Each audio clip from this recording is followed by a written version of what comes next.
Okay, it is 5 o'clock. This meeting of the WSESU will come to order. This meeting is a hybrid meeting, which means that some or all of the public body is meeting remotely, and some are meeting physically in a previously noticed location where the public may attend to observe, listen, and participate contemporaneously. Please note that while we will strive to provide means for those attending remotely to participate in the public comment period, there may be technical difficulties or reasons that otherwise prevent or interrupt remote public participation.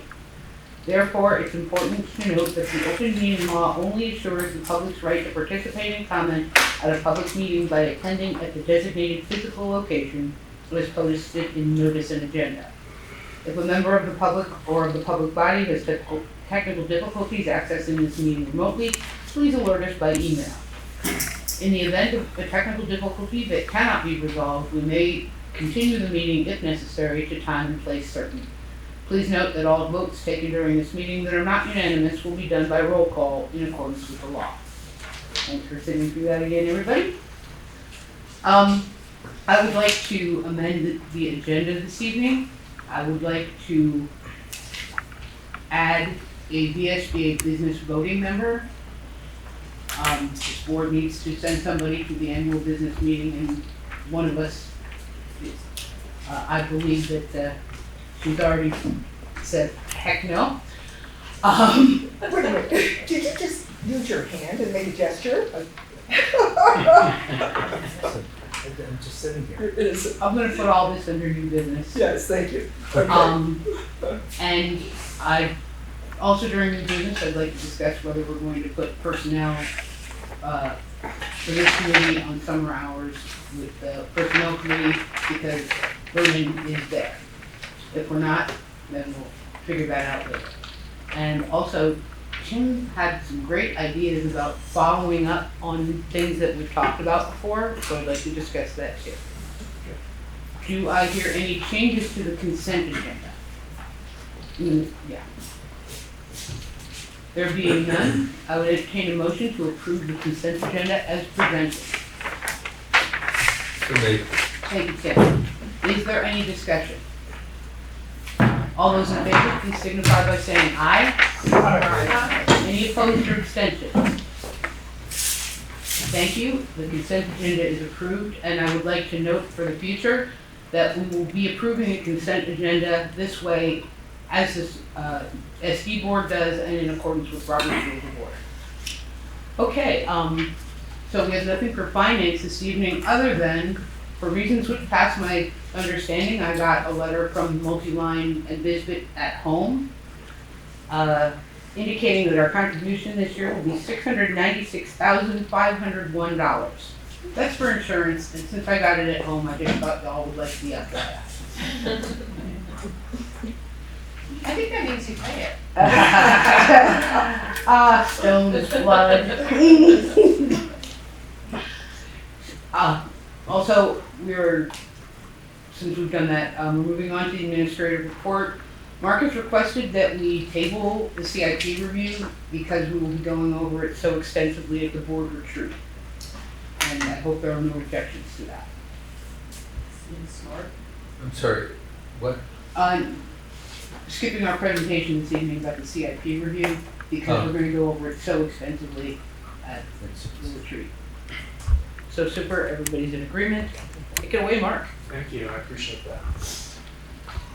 So for tonight, I brought hard copies of the administrative evaluation process. I thought I'd walk through this document with you, like I did at our last meeting with the teacher evaluation process. So the visual on the front page, where we are right now, is essentially the last block on the left before you get back up into the summer session. So what I'm doing right now is sitting down with principals, having reflection meetings of the year, reviewing their goals, how they felt they met their goals or maybe didn't meet their goals, reflecting on different things I've observed throughout the school year, things that they want to share with me that maybe I'm unaware about. And then an element of that meeting is also reviewing the 360 feedback from staff. So that's where we are right now at this moment in time.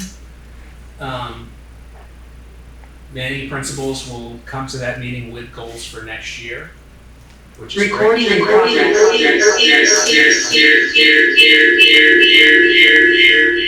Apologies. Based on their review of feedback, which is terrific. And even though they do come to the meeting with goals at this moment in time, we come back to it in the summer months and in September as well, as we reflect on some summer work. So that brings us to the top of the image, goal setting. Again, ideally that's towards the end of the summer, end of August, into September, and at the very latest early October. Which then leads us to systems that have been developed to work with groups of principals and individually. Opportunities for feedback throughout the year with the use of climate surveys, family surveys, student surveys.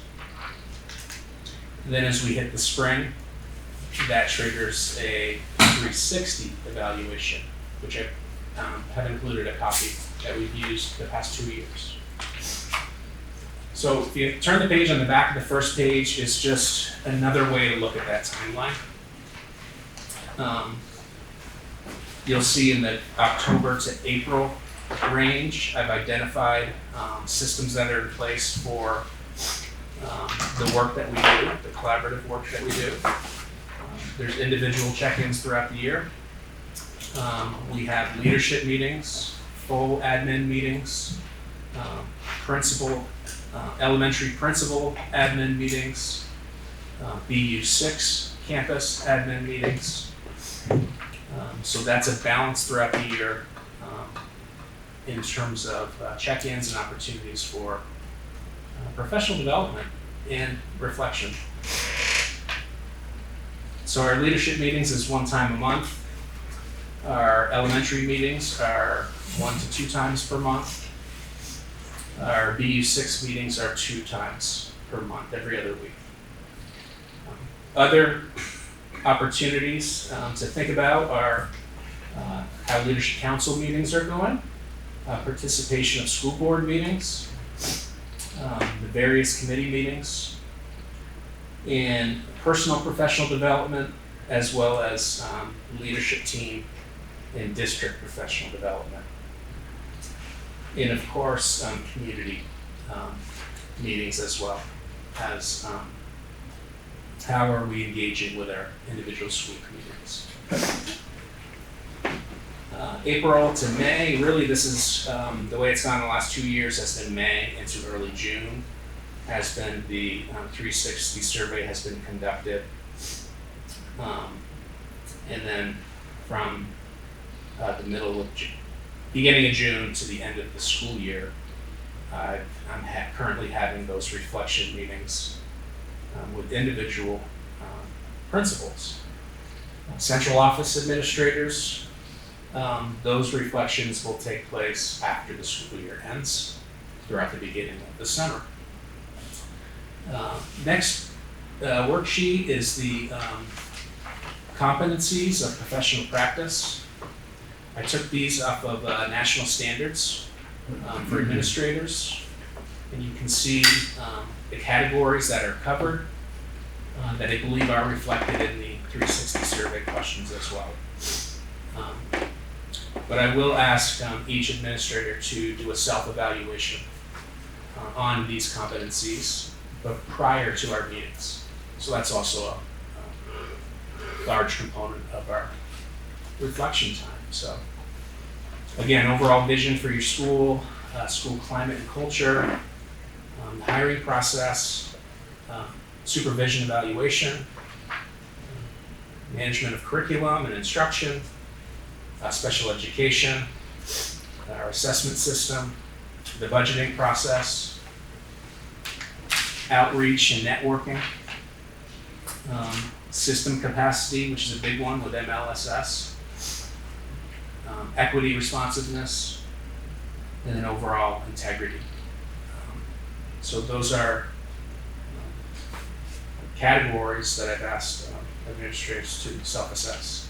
Next set of documents are the actual questions that staff provides feedback on.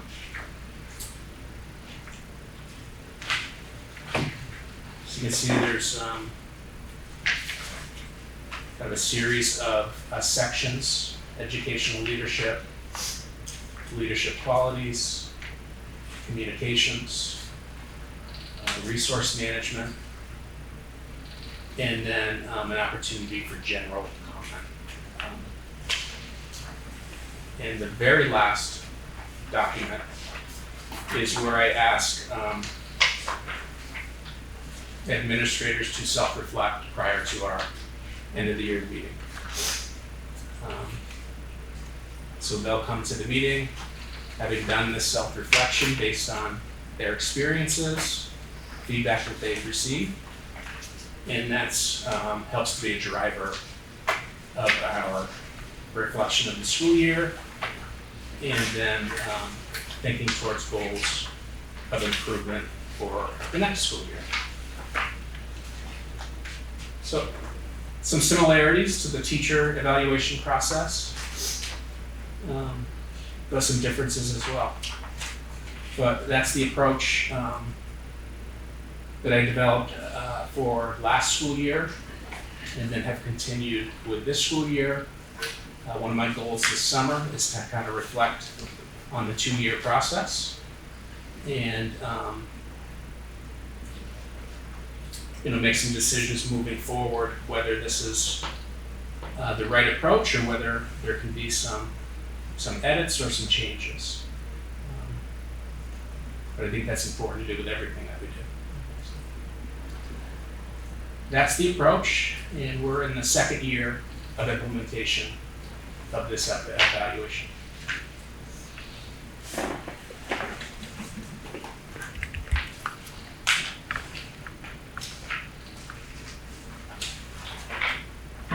Thoughts, questions? Probably gonna happen, but can I just ask, are you gonna ask the people being evaluated if they like the process? Yes, that has happened. I mean, that just seems like a, That has happened in group settings Nice. and in individual one-on-one settings. Nice. So I've definitely received some feedback to think about in terms of implementation. okay, cool. I might have missed this, but do you give the principals a written evaluation? After we meet face-to-face, I'll actually do that rubric as well, and then provide an overview. And everything? Yeah.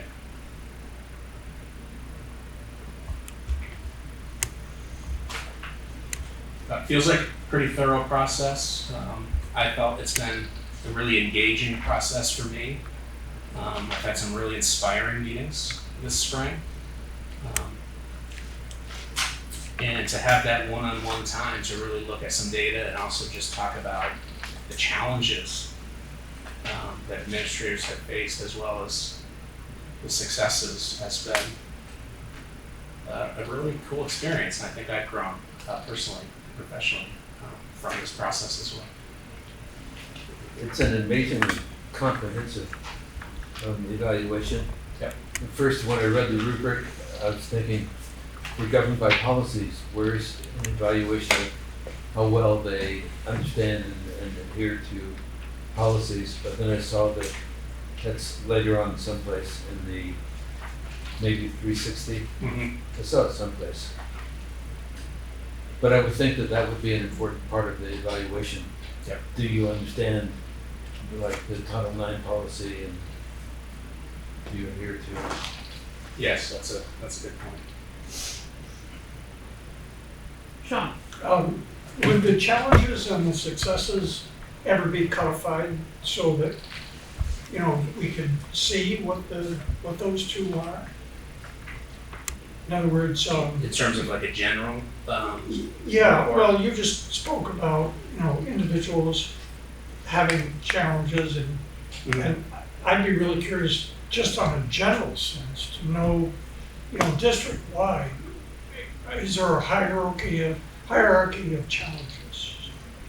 I would say just from a general feedback, student behavior is certainly at the top of the list in terms of challenges and building systems to support all learners. We're currently implementing new curriculum. We've had about, based on our learning walks, we've had about 60 to 70% implementation. I would like that number to be closer to 100% next year, frankly. And I've been pretty upfront with the team about that. So behavior, curriculum implementation are big. Overall systems development from academics to behavior, I think is a major topic that we need to continue to work towards. I think from my perspective, adding a curriculum coordinator at the 7 to 12 level is really big for us. I think folks like Bryn and Paul have been spread too thin to provide support for pre-K through 12 continuum.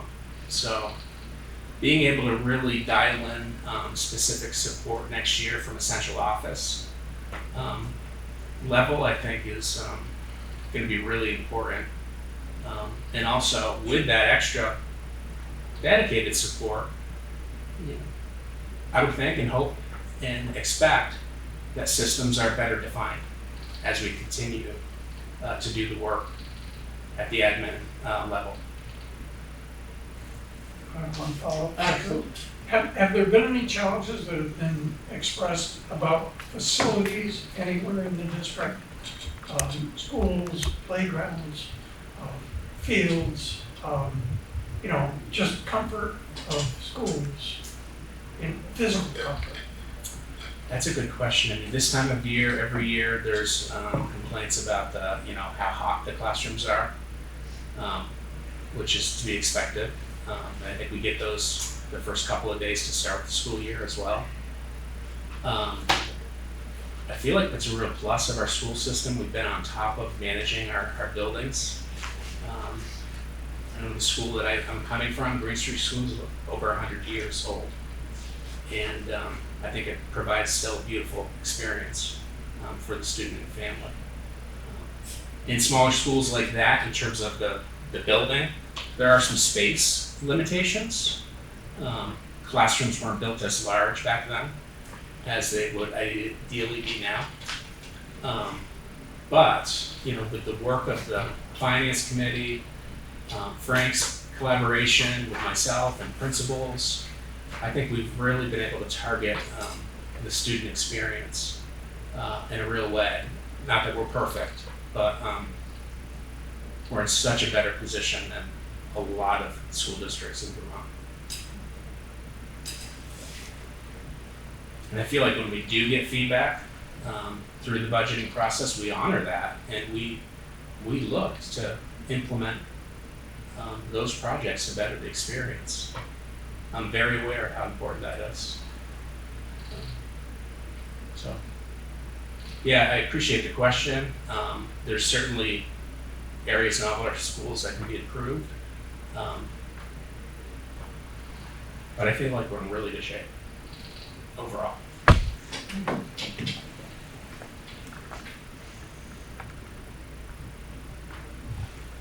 The third page has the 360 evaluation.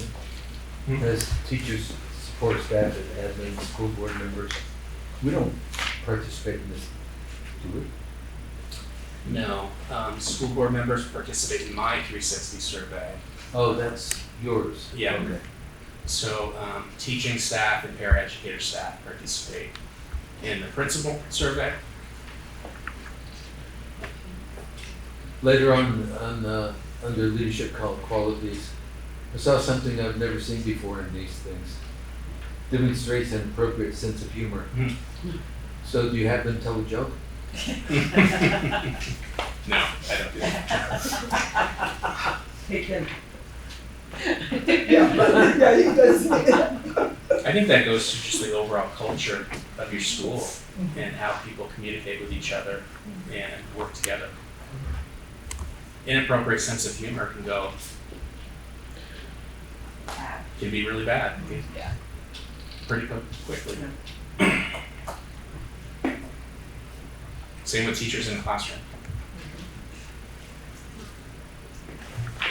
Humor doesn't always land the way you want it to land. Yeah, humor's dangerous. Yeah. Yes. The one thing that doesn't appear here that I think is really important, that I would love to see all of us discussing more, is community engagement. We know that families that are engaged in the school process, their kids do better academically. And I know with leadership councils, just about every school struggles how to get parents and guardians to attend. And it's just a comment. I think that maybe if we made a more proactive effort to involve community groups like the Women's Freedom Center and as well as families. I wish we had more participation. School board meetings, we have the same handful of public figures who comment, but it's so limited. I really wish that we had a much more vibrant connection with the community. I think we're getting there with family engagement at our schools coming out of post-COVID. That has been a goal for us in identifying events where we're bringing parents to our schools, where just a couple years ago we were saying, you can't come into school, literally. That was the policy because of COVID. So, I attended Academy School graduation last night, chock full of families, giving standing ovation to the students. It was really sweet. Oh. And I'm sure that happened at the other elementary schools last night as well. I think you're right. I'm not being defensive in my answer. No. Because I think that is a major goal moving forward that we have to do more of. I wonder if it also makes sense to broaden the definition of community engagement, given social media, given how people's lives have changed. I don't know that attendance at a school event is the primary metric we want to use. Is one of them, certainly.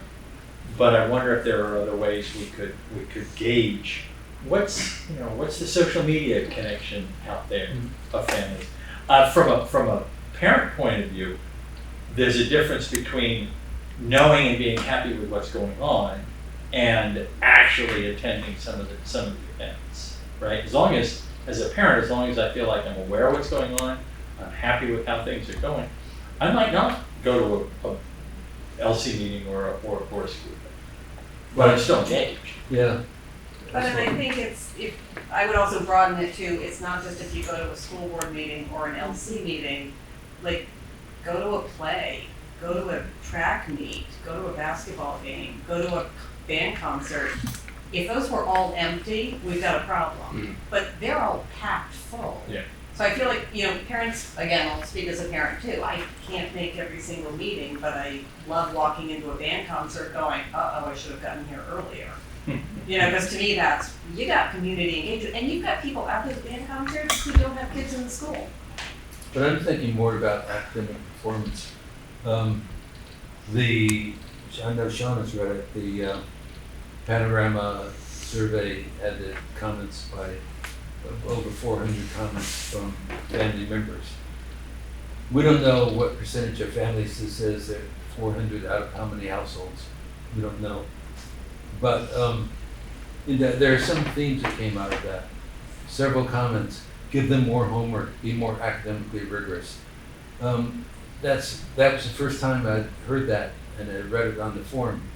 Where are these parents? Are they articulating this in other ways that we just don't hear about?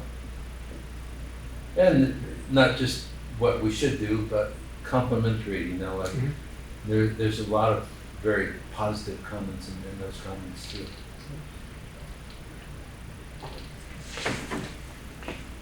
I appreciate engagement at sporting events and theater. That's great, and we want that.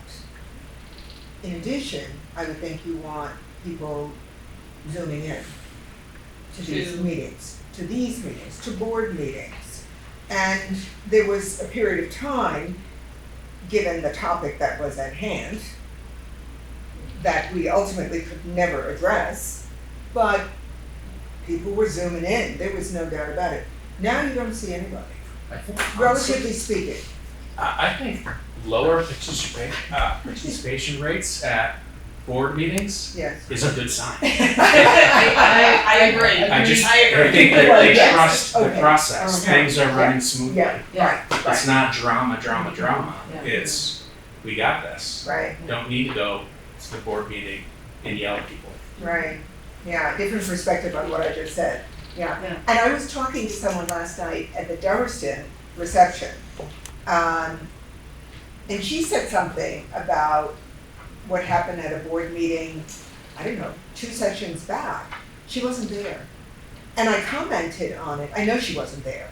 And I commented, she said, I always read the minutes. I read the minutes of everything. And I'm like, wow, thank you very much. Yeah. Great. Okay. So, no. Yeah, the other thing is BCTV, I think it's huge. Yeah. Some people don't necessarily come, but like the woman that came to our last board meeting, she had very specific information about something that happened in a meeting, and she came and spoke about it. So, I mean, I don't have that much connection with Guilford schools, I used to, but you go by there during any kind of a, show or whatever, it's packed. Yeah. It's packed, so I know that there are a lot of parents, and I know sporting events. I went to a hockey game this winter, and it was packed. It's just standing room only in the warming room, so you can get in. Yeah, I do think a goal of being more creative and getting more families in our buildings regularly is really important. And I think that should be on our radar, aside from all of the traditional ways that families interact. And the spreadsheet that Tim had referred to, it had a myriad of comments. I mean, I couldn't believe it. They were all over the place. So I kind of wonder, those are just personal comments. If they're not sort of codified into some kind of a system, they probably don't mean that much. So I was sort of thinking if somebody could set up, maybe 1 through 5, positive, negative, or something, and then kind of try to organize them according to the tenor of the, Like the of the themes comment. that are coming The through. theme, yeah. Otherwise, you look at it, it's overwhelming. Yeah. You see some people are disgusted, and, it's Yeah. personal opinions are all over the place. And I'm not sure how important that is, really. I mean, it's nice to hear from people, but it's hard to know how to make a policy change or, academic change, Right. just to address that. So I wrote to you earlier about the data breakdown on the family survey, what we're talking about right now. And it would be, I think, of value to see the comments disaggregated by school. And then you begin to see if there's a theme coming from a school. That might be a possibility to organize the comments in some way. Do we have any idea how many households are in our district? We have like 2,500 students. The average size of a household in Windham is 2.16. But people who have kids in the school have bigger families. I was just trying to try to figure out how many households there are. How many households with students? How many households in our district in order to determine what our response rate was to that survey. Okay. Which is also complicated potentially if children reside in two households, households, yeah. and each parent gets Yeah. the survey and each Right. might take the survey. Yeah. Yeah, Or 2 different schools. Or as a parent, maybe I take the survey separately for each of my children because they have Different teachers. that does happen. That was the question too. When they take the survey, if you have a kid in the middle school and the elementary, do it twice, of course. We do get to. So that's one household doing it twice, yeah. I think surveys are really important to get feedback and information. I don't think they tell the overarching picture based on participation rates, the day you took the survey. I think there are a lot of variables, but when you receive the feedback, it's looking at kind of what are the general things that we can pull away from this, and how do we improve those things. I never go to like one comment and have that comment direct all of my energy to, oh my gosh, we have a fire here. But it's more so, like you said, Sean, kind of categorize, work with the staff and think about, okay, this is feedback. How do we target this into some specific improvements for next year? If you keep it huge, then you never target goals. You just do the same thing over and over.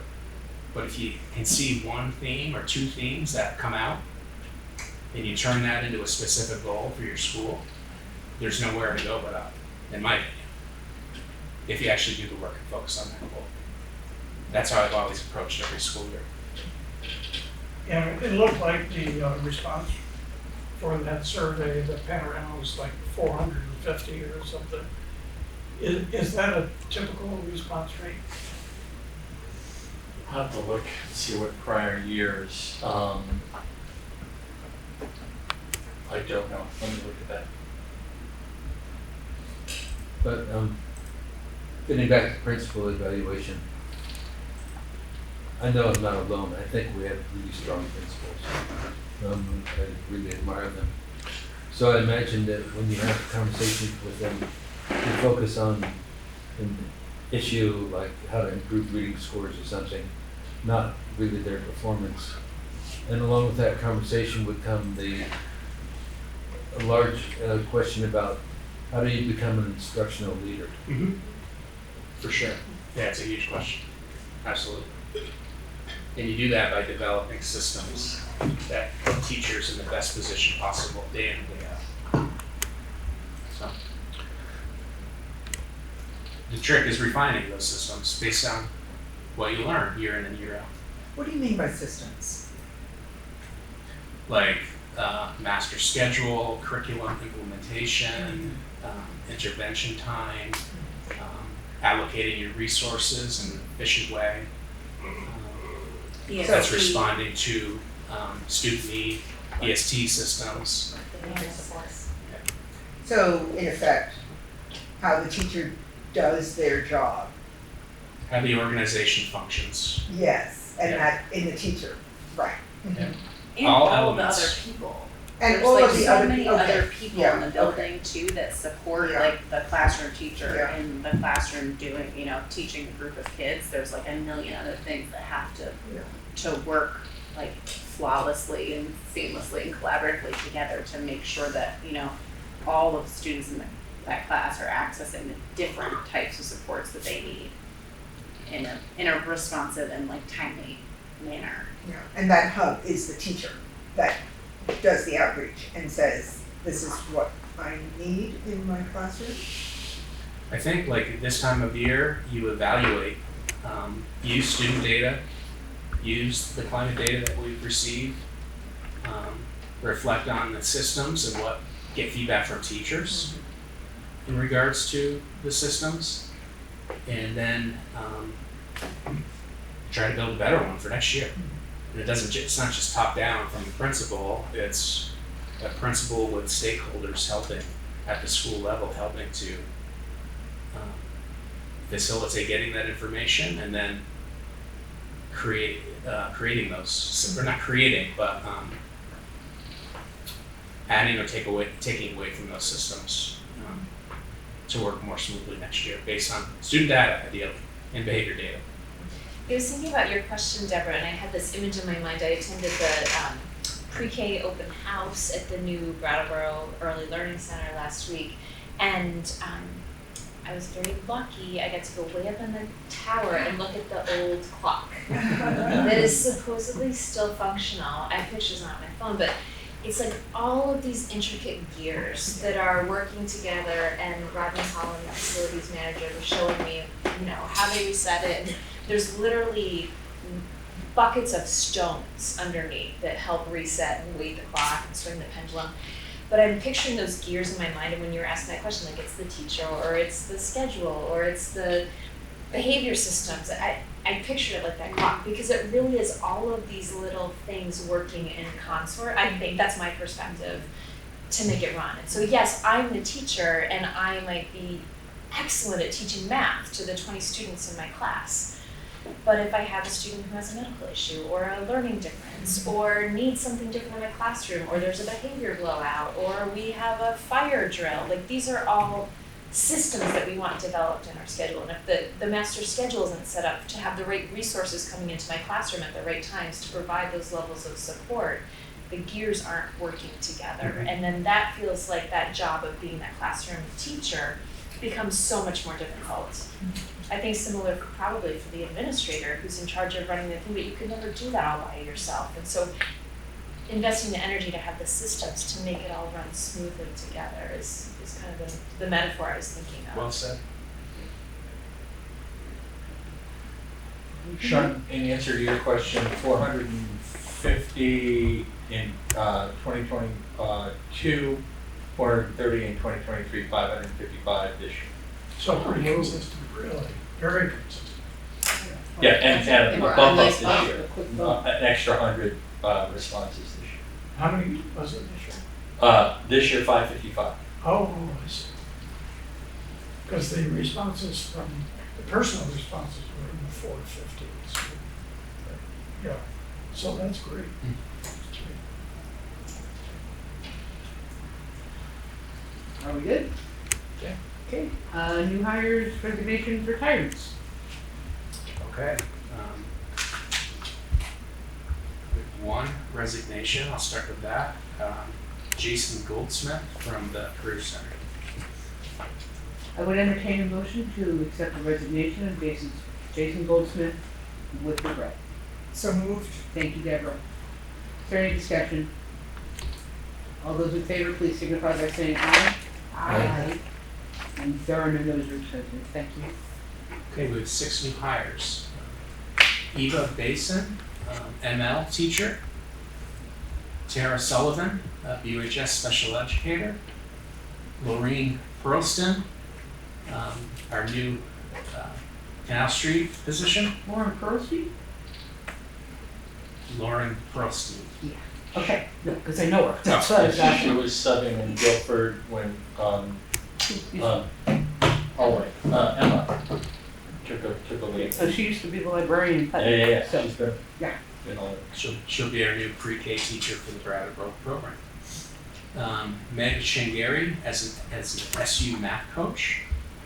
So that rounds out our curriculum office. Richard Burbridge, BUHS special ed. And then Lori Doherty, ML teacher for the SU. Do I hear a motion to approve the new hires as recommended by administration? So moved. Thank you, Deborah. Is there any discussion? All those in favor, please signify by saying aye. Aye. There are no opposition or abstentions, so welcome aboard, everybody. Yay. I do have a question. Huh?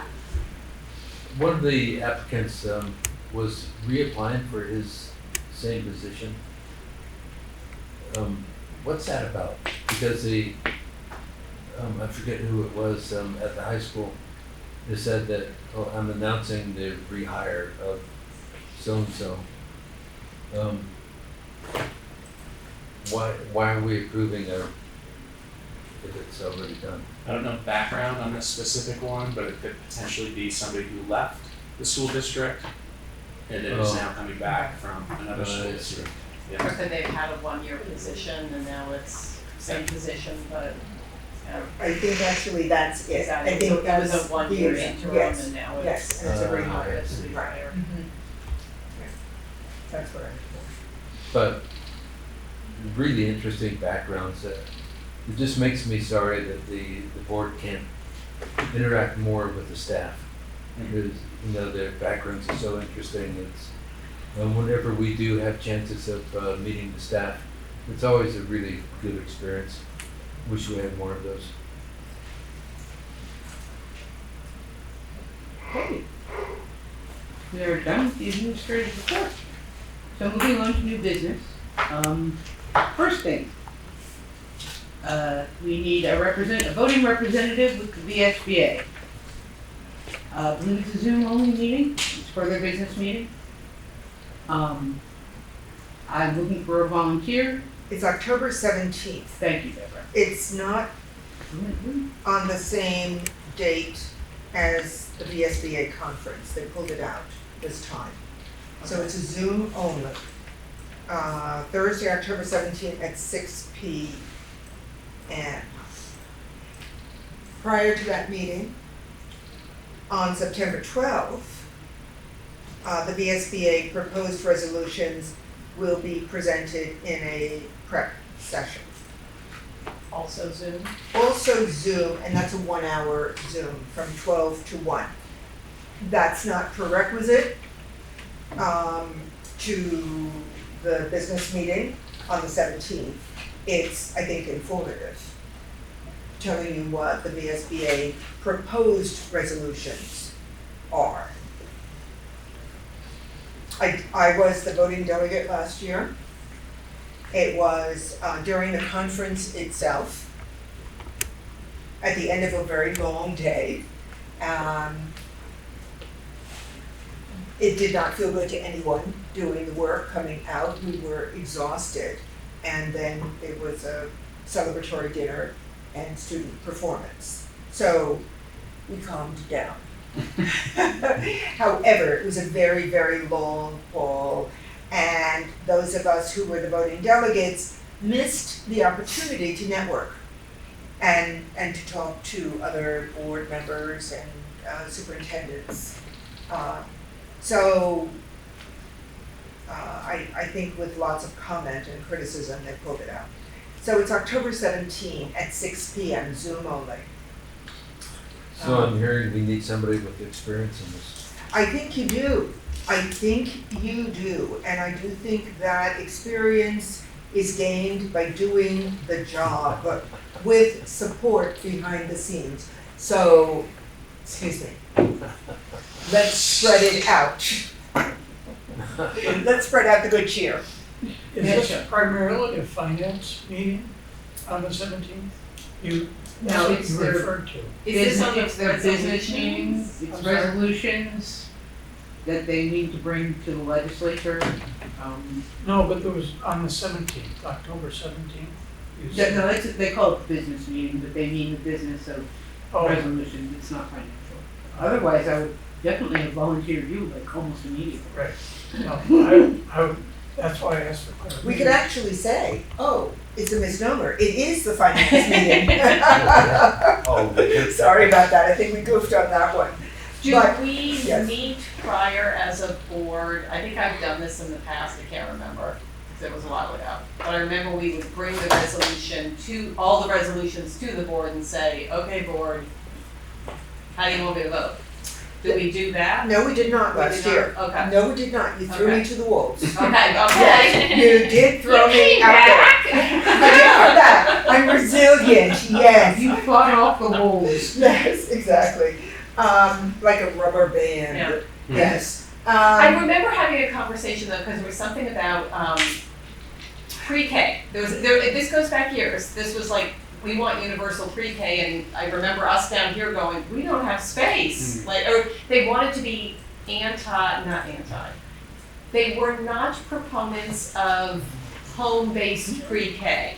And I remember we were like, we're not gonna cut off our pre-K partners because we know we can't fit all the pre-K. So I remember there were some resolutions that, like, I'm willing to do this if it's a Zoom-only meeting, but I would like the backing of the board for some of the resolutions, if. One of the resolutions is going to be divesting a pot of money that VSB has from oil companies. Okay. Yeah, I got an email about bringing something like that before the board, and then they asked, Sean was on that one too, and they asked us not to do it, so. Oh, sorry, I shouldn't have, never mind. It's okay, they haven't decided whether the Okay. School Board Association It's gonna, is going to go that way. okay. You know, I think Carrie would do a great job. I also I'm think willing, I'm willing, but I might be asking for No, yeah, I think that's great. assistance. Yeah, Yeah, Or like, tell me absolutely. what you want me to vote. Uh-huh, Anybody can go to the meeting, is that correct? absolutely, Mhm. yes, You just need a absolutely, you do not, designated voting Yes. delegate, that's Yes. all. you get a yellow ticket if you're a voting delegate. I don't know how they'll do it with Zoom, but it was a lot of fun, and, learning on the spot, listening to the amendments, getting totally confused at times, right? So, Carrie, Okay, I'll do it. Thank you. you, Carrie. Do you have both the dates? Do you want this? I sent this to you. Oh, did you, if I, if you Yeah, I send it sent to me, it to that's you good. on June 7th. Okay, Okay, I copied you on it, perfect, okay. right? Do I have to tell them that I'm You have to register. sacrificing myself? Okay. You do have to register for this, yes. I will For register. both September 12th and for October 17th. Right. Let me just also say, since we're talking about the conference, it's really interesting this year. It was scheduled again the end of October, whatever those two dates are, at the DoubleTree in Burlington. It is not taking place there. The DoubleTree double booked, and the VSBA could not find an alternative site in all of Burlington. And so we're back to Lake Maury, which is fine. The only issue is the conference begins on a Thursday at 5 o'clock with student presentations with a buffet dinner, and that's it for Thursday night. And then the conference itself is on Friday from 8 to 4. And we did more work last year than that. We really did. We worked very hard the day before, and then the final day we were sitting listening to presentations about building facilities and design factors. And there was student presentation that last day. That was great. So between the 2 days, it was a much more packed experience than what they're doing this year. I think that I'm gonna call, I spoke to Carrie Lamb about it at the VSBA, and I'm gonna call Debbie Singeiser, who is the one in charge of putting this together, just to ask if it could just be beefed up a little bit so that we arrive on a Thursday, we actually do some hard work. I think there's a lot of financial confusion going on. Really? I think so. And so I think maybe the more of us who call, maybe we could get something on the map for the Thursday night. I mean, there's so many important topics like the consolidation of schools, the Act 46 might be revisited. There's so much going on, you'd think that 2 days would not be enough. Yeah. So, anyway, I'm just throwing that out. Okay. Thanks again, Carrie. You're welcome. It's summer. Shall we take July off? Yes. That's not pretty definite. And in light of that, can we move new hires to the personnel committee? I mean, except for the ones on the list, obviously. Yes. But, I don't think we need to hold a meeting to hire a para. And we need to do it quickly. Yeah, And I appreciate your sending the applications out to everybody. be glad to send them out to everybody as I get them. Okay, And the personnel committee is the same as the one on the SD side? of the Yeah. house? We do share that. We do, yeah. And we share the finance as well. we decided Yes, it would be got easier it. to It- just right, put of burden course. on it and Right, that okay, way we're all got set. it, yes. I thought you just made me on it so I could be your clerk.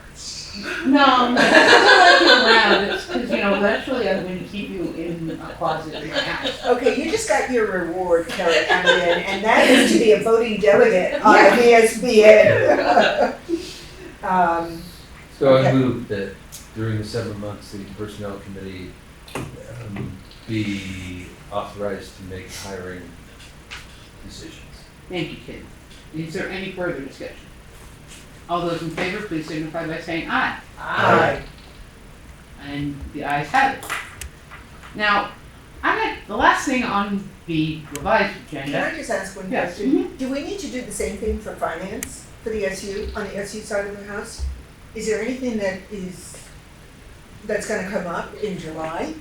Oh, if they, Can we authorize, tell me if you don't wanna do this, can we authorize Ann to approve warrants and payroll to be ratified afterwards?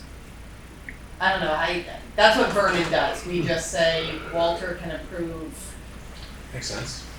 So I think we authorize the chair to approve warrants and payroll during the summer months, and then we as a board will ratify them later, but at least there is a signature that says it's okay.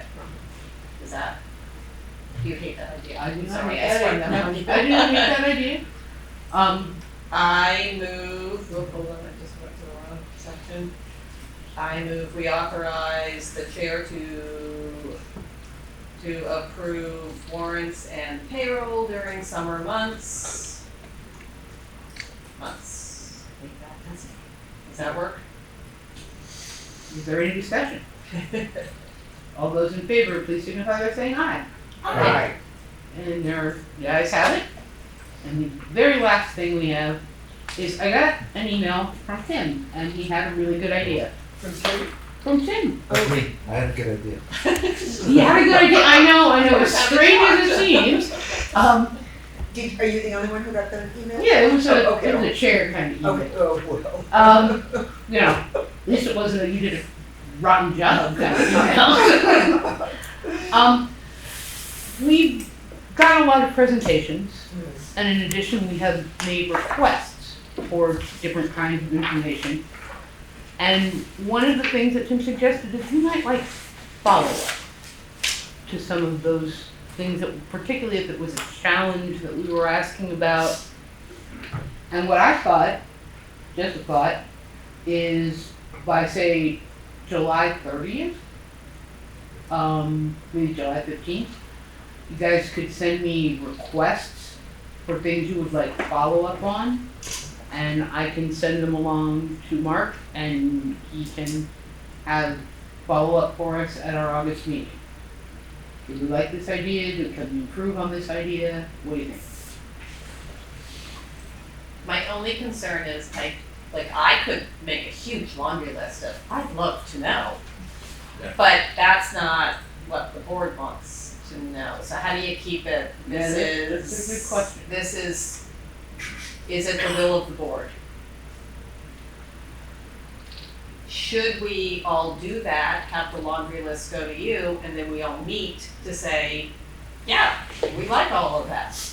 But we also might look at it and go, ooh, unless we're gonna clone Mark, we can't give him all of this as a follow-up. Yeah, I wasn't thinking, huge follow-up, small follow-ups. Small to what were follow-ups. big things before, Okay, or large. yeah. Do we think Just we- to keep the can of worms enclosed, it's how do we keep it to a manageable list, and it is the will of the board. Well, I think the assumption is that we're just focusing on the really salient issues. Okay, The one in particular I wrote to Ann about was we had a really good presentation by Mike Kildaher on hazing, bullying, and harassment. And the problems were outlined, policy was understood. But what was missing, we didn't have time for, was what do we do about it? How do we alleviate this fear that some parents may have for retaliation? How do we address, as a community, microaggressions? That's the kind of issue that I was thinking about. will that come out at the retreat? I No, don't you think don't we think would so? have time. No, not at the retreat, but could it come out at the retreat that it's something we want another presentation on in a different form? So we've had the initial presentation, but now we'd like a follow-up presentation going deeper on that. That makes sense to me. But I'm not sure that's coming up on June 18. I think we did reserve part of the time on the 18th to talk about what are the most important themes that, and questions that we want answered through data, and what are some potential topics for consolidated presentations throughout the year? Is that kind of what you're referring to, Carrie, in terms of? I think so, and I think this is one of those, we always should have somehow on a yearly basis, something about that policy. That to me is one of those, we as an SU need a presentation on special education and where we're at. We need a presentation on our food services. There are those big bucket items, but that doesn't preclude us from saying, don't give us the same presentation, give us a shortened presentation, because hopefully we've got the background, but we want a different lens on it, and the lens for the hazing, harassment, and bullying would be, how do we make progress forward? So I mean, I feel like that's where, I feel like we always, the presentations are great, the topics are perfect, but I feel like as we go through them and additional time, that's where we as a board should speak up and say, okay, I finally understand how special education works.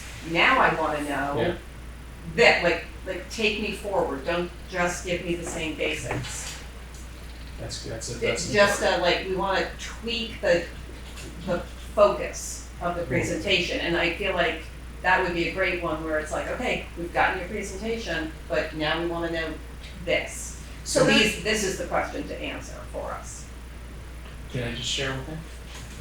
So one of the things that we did is after our retreat last year, we generated, a ton of consideration score reports. As an internal team, this team, we categorized those reports, and then we mapped out the year for what we thought would be a good SD presentation, as well as SU presentations. So we mapped out the whole year with SD and SU based on feedback from the retreat. And then Mary and I would work with the Vernon board around, out of all these presentations, what do you want us to bring to Vernon? So that's how it was differentiated at Vernon. Maybe when we think about the retreat on Tuesday, it's, we generate all these topics. What are the SU agendas? What is the SU interested in diving a little deeper into next year? In comparison to the SD, knowing that we all are still part of the same system. But kind of like this conversation we had earlier around not wanting to do the same presentation multiple times. Yeah. But if there's follow-up, to your question, if there are follow-ups from this year's round of presentations, maybe we think about what those follow-ups are to be SU presentations next year. Do we ever have an opportunity, and I don't know if this is possible, because I know you guys are trying to get your presentations done, is there maybe we can. We get the calendar and it says we're gonna talk hazing, harassment, and bullying. Is that when we all email Anne and go, here's my question? And then you can say, okay guys, 2 months prior, and maybe we just look at the calendar every meeting and look 2 months out. And say 2 months from now, we're gonna have a presentation on food service. And that's when I can say, I never understand food service, here's what I need. But but we've gotta give them 2 months notice. So if you see hazing, harassment coming up, say, this is what I want to know. My only concern is, I don't know what it is I want to know until the presentation takes place. Sometimes. Well, that's, for me, that's a lot. Okay. Because it's that crosstalk that does it for me, and gets me thinking about even ways that data can be used to better understand the situation. I need that crosstalk. So when I look at bullying, hazing, harassment, what can we do next? I don't think we need to wait for June 18th. I think we've got it right now. And I don't know that this particular issue or the others, like Untitled I or other issues, I don't know that it's gonna come up on June 18th. It may not, depending upon, I don't know, I'm coming out of academy and the search for an assistant principal. You know, that's the day before. My head is wrapping around issues all over the place. So it might come up on June 18th, it might come up tonight. I don't think we need to wait for June 18th to start the list of issues going. That's what I'm Yeah. thinking. And I'm also thinking, I don't think we need to worry about overburdening anyone as we create the list. I think we should first create the list. And then we can take a step back, look at that list and say, okay, how does, the list very often, things are gonna group together. And some things might be issues where you say to your fellow board member, I think we did this already. Here's where we did it, right? And that's gonna get off the list. So, you're okay with us discussing this amongst ourselves to begin? yeah, as well as Okay. culling, getting the information from June 18th. Mhm.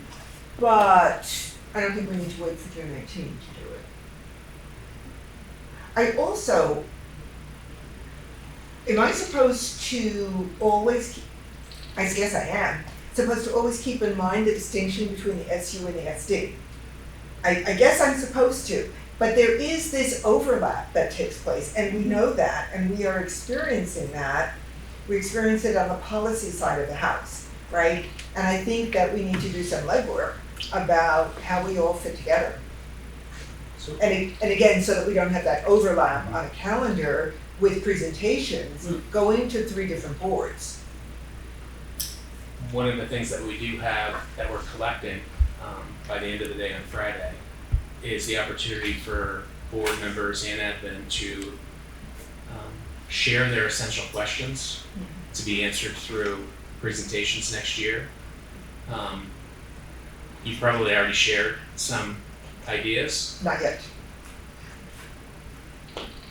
Go back, if you already have, there's an opportunity to go back, or moving forward, you could say, here's a question for the SU. Here's a question from the SD perspective. And that might be a easier way to identify and interpret all of, I mean, there's probably gonna be a lot of information. So based on the experience of this year and thinking about follow-up questions, what are some questions I can put in that little survey that actually capture that concept before Monday and note it as SU?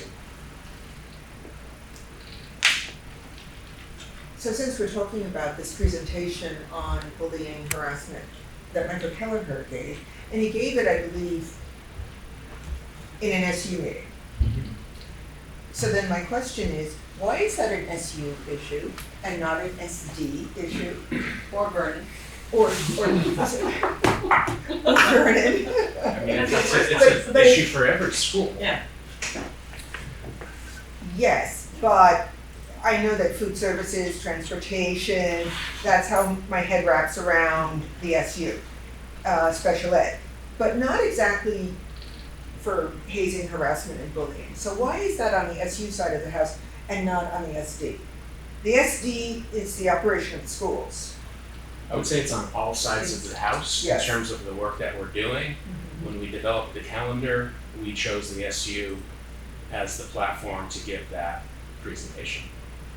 Then my question is why? Because you had to put it somewhere. Because we had about 70 ideas that we had to whittle down to Okay. Right. 25 for the SD and Got it.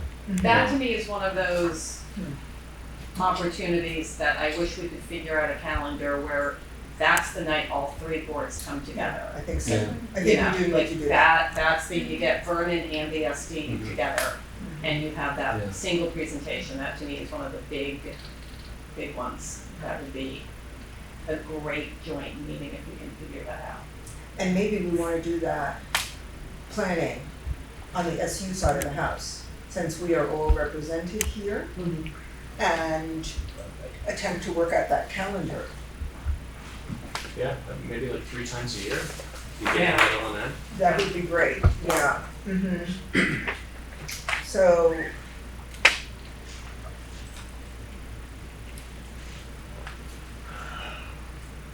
We're not meeting again until August, is that right? Okay. Mm-hmm.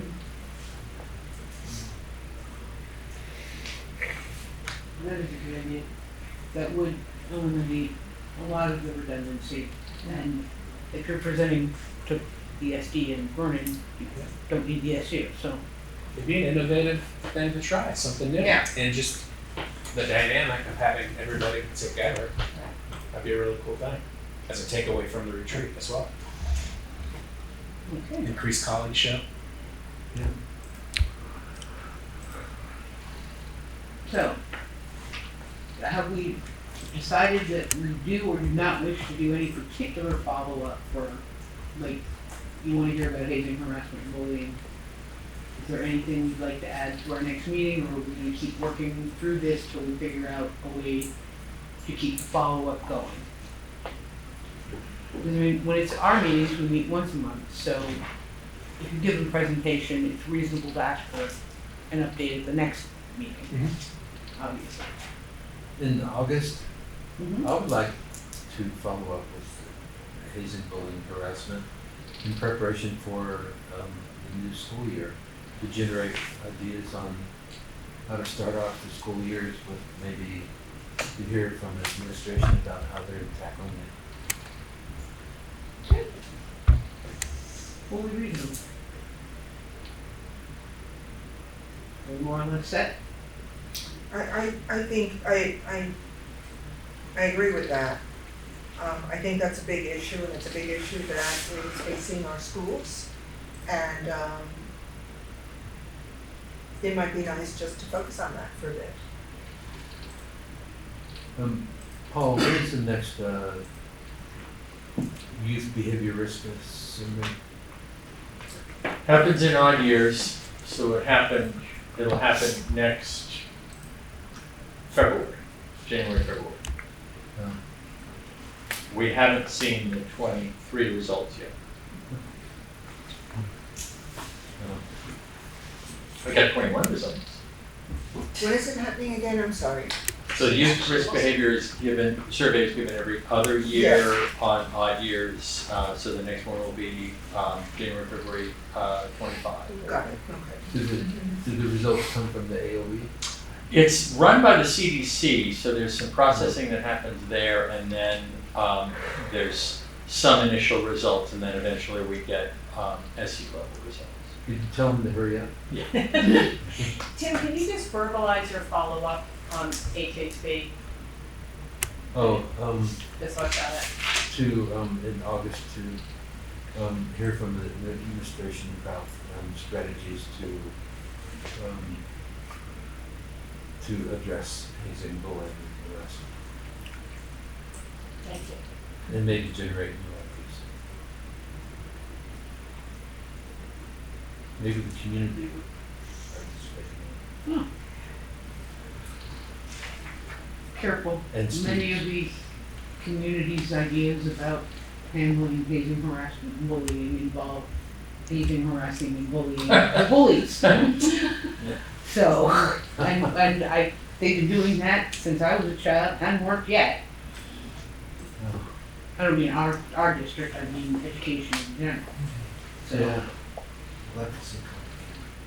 it is. Is there anything else on this? So, I'm in the process of reading the governance court, and the gray area between strategizing and implementing, right? So as we think about HHB, and the key question is, how can we address this problem? Problem is laid out for us, how can we address it? Part of what would be useful is to have a sense of what goes on in advisory, or to have a sense of what goes on in the hallway when you hear something. how that step that a teacher takes to speak to students that maybe you don't know, that you may not know by name. If you know the kid by name, right, you've got that relationship established already to intervene. Because if we can have a sense of how the problem is addressed in the trenches, then we can extrapolate and go to that level of oversight, Yeah. I think. This gets to systems thinking too, because it's a systemic problem that involves the curriculum, professional development, counseling, policies are pretty well set. It really does involve the whole system, which is a big theme in the book. So I guess what I'm saying is the more specific, this next phase of the discussion is, then we get a sense of how the policy is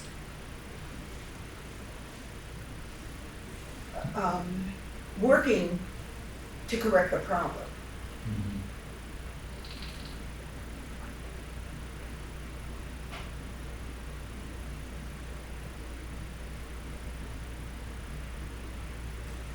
It's a gray area, right? I know I'm going into a gray area.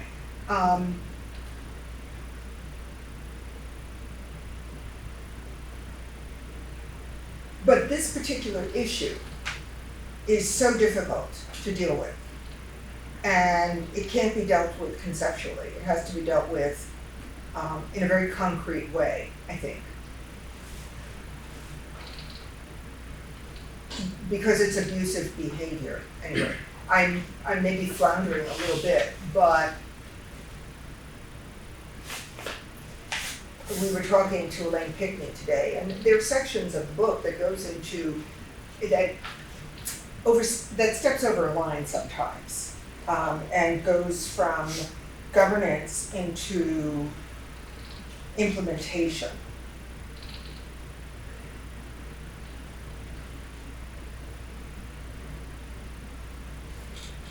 But there is a benefit in understanding how a policy is being implemented to see whether it's effective at all, whether it's making a difference. Yeah. But I think of the HHP policy as really just putting a face on the legislation, on the law, and sort of talking about how that gets implemented in the schools. What I'm hearing you talk about is how to improve school climate so that we're not having as many reports of hazing, harassment, and bullying. So really then the question, I don't think the question is the policy effective? The policy has to be there because it's the law. I think the question is, how do we improve school climate? And my answer to that is, we're looking, let's look through the lens of the continuous improvement.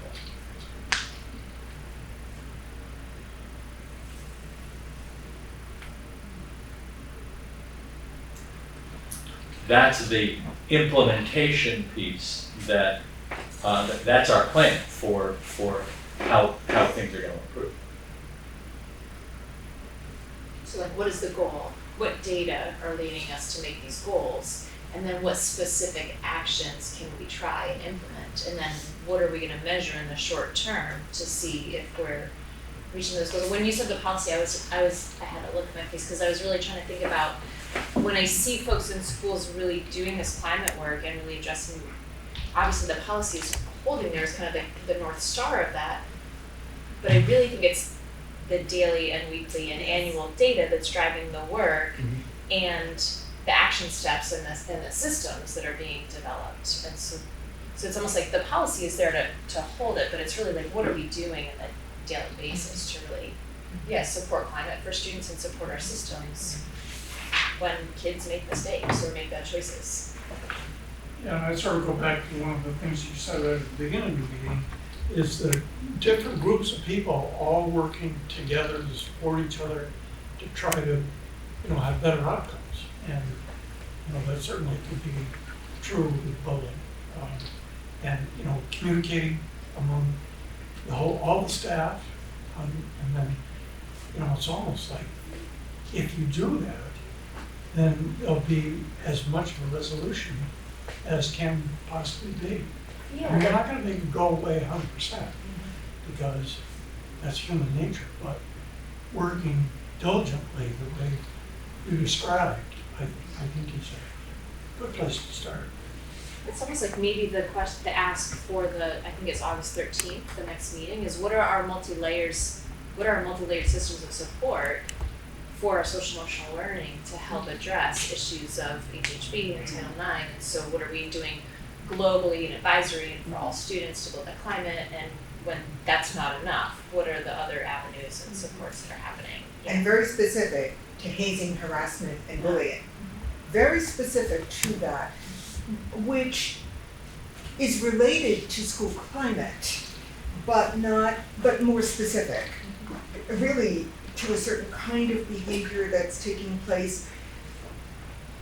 Well, that's where the policy kicks in. That's where the law kicks in. That's where the law kicks in, but the law and the policy don't create the change. It's people, the wheels turning, that create the change. And I think it would be beneficial to hear about that. Very specific to hazing, harassment, and bullying. Very specific to that, because that's a huge issue in our schools. Not our schools, but in all schools. It's systemic, we understand that, and it may be human behavior for some people, but it's human behavior that I want corrected. Yes. Because my child should not suffer, because it's abusive. Right? And it's damaging, and it takes kids away from the love of school. Yeah. Absolutely. I feel like there's a short term and a long term, so I'll plug Vernon here on the long term. So we had a increase I feel that students are kind in my school. Our goal was 10%. We had a 20% increase. That kids feel like, and I'm thinking, those are the kids that 6 to 8 years from now are gonna be, hopefully socially and emotionally ready to be good citizens of their high school. I think every elementary school needs to be working really hard on that. Like, let's get those kids in the right spot. But then you've got the short term. You've got how do we deal with right here, right now? And maybe that's what we're really looking to be like, tell us what happens in the hallway. Tell us what happens in advisory. I keep wanting to call it homeroom, sorry. How do we handle it now? I think we've got to build the framework moving forward, and I think that is happening. But we have to deal with it today. We can't wait 6 years. And we hear from SAC too, that sometimes staff will really model bad behavior, making sarcastic, cutting comments to their own students. And how do we deal with it? Where sometimes, those cutting comments, and I have to be careful of that, are actually harmful. Yeah. They seem funny to me, but how it's received by someone, and how do we help young people realize that they have to be intentional and they have to think very carefully about what they say to another human being. I know the language with young children today is ask permission before touching someone's body, give, little Johnny space, right? You're intruding on their space. Young children are learning that language. And I watch, and sometimes they use the language, but they don't abide by it. They don't practice what they're saying. Anyway, I think the specifics would be very helpful. Yeah, as you were discussing, I was sort of going through the various principals in the district. And I've heard from a lot of them about the amount of energy that they put into specifically trying to prevent this, behavior that's, erroneous behavior. And, I mean, at the Guilford Leadership Council, that was just so clearly put out there. And I know I've heard it from John and Julianne and, you know, Kelly Diaz. I mean, so many instances that I can remember where they have specific things that they do to try to alleviate the problem.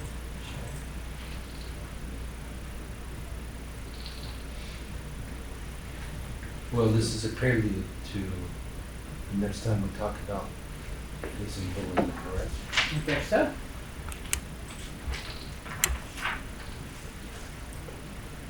So we feel well discussed on this topic for the time being? Okay. The last thing in new business is policy presented for a first reading. It's mandatory and it's already had first reading at the SE. It's, what's the number out of my brain? 41. F41, policy on section 504 and 88 grievance protocol for students and staff. We're having the first reading because this needs to get into place because that's kind of our bailiwick. Presented for a second reading. We have E6, emergency closings. E7, safety and security. E8, tobacco. F12, transportation. G14, dissection. And G15, Title I. And I'll add you up. You can still take more information on that at the policy committee level. But presented tonight for adoption, we have D7, volunteers and work study. F32, student distribution of literature. And F36, student freedom of expression in school media. Do I hear a motion on those three policies? So moved. Thank you, Deborah. Is there any discussion? All those in favor, please signify by saying aye. Aye.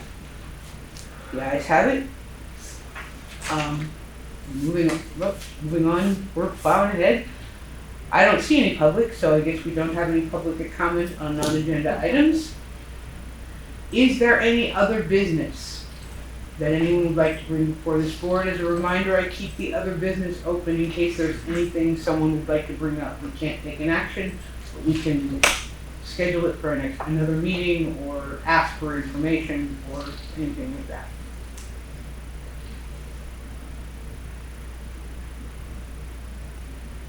Second call? Madam Chair, Yes. as there is no further business before this board, I move we adjourn. Thank you. All those in favor, please signify by saying aye. Aye. Any opposed or abstentions? And we are adjourned at 6:23 p.m. Thank you so much, everybody. Thank you.